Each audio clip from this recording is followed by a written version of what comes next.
Hi, this is Eric Rice, Pioneer Field Agronomist in West Central Minnesota and Eastern South Dakota. And I'm here with 2025's first 2-Minute Rice Ag Update. Today I'm at a local business in Hancock, Minnesota, Ag 360.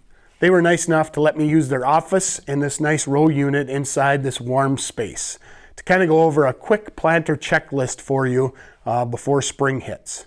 So we're going to get right to it. First thing we want to look at is our parallel arms. We want to make sure there's no play in those side to side or up and down. And all of these bolts on here, I would double check and make sure they are tight, as there's a lot of up and down movement and there's a lot of wear and tear here. Sometimes these can become loose and it'll mess up everything else below it. Moving down the unit, you're going to take a look at your discs. There are manufacturing recommendations for the diameter of each disc depending on what color planter you have. I would look at those. I believe John Deere's are 14.5 inches. Why is that important? That beveled edge on there needs to be nice and sharp, and we need to cut that trench just perfectly into a V. If it doesn't have that beveled edge to it and we're kind of pushing instead of cutting, we're going to get uneven inside that trench, and our seed depth is not going to be perfectly even all the way across. So each of these units is going to have to be checked. One way, some people have shown me to check these discs. I might take some business cards you have around your office, maybe from some competitive seed companies.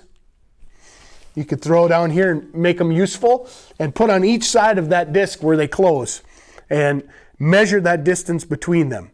1 3/4 inches is about the minimum. I'd like to see at least 2 inches between those two business cards. Then you should have a nice seed trench. If you're getting at that minimum, you might want to consider replacing your discs. Going all the way down the unit, it's really important whether you're talking your depth or your closing wheels, everything needs to be firm. If you have any side-to-side movement to them, there are bearings and bushings down there that may need replacing. Everything should have a nice up and down motion, but not side to side. So once all of that is checked out, it's really important to look at your technology as well. Don't forget about that side of it.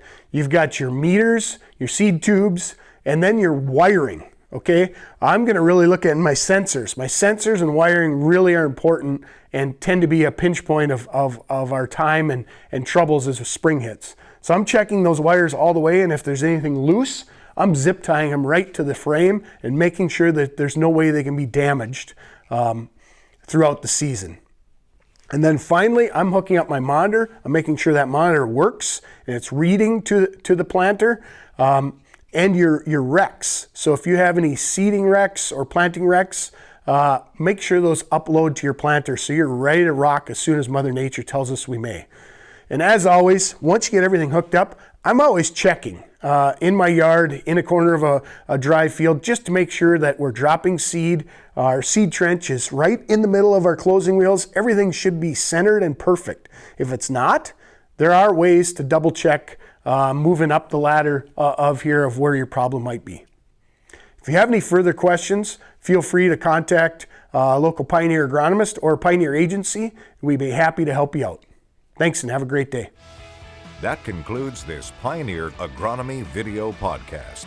Visit our page on pioneer.com and follow us on Twitter and Facebook for more agronomy insights.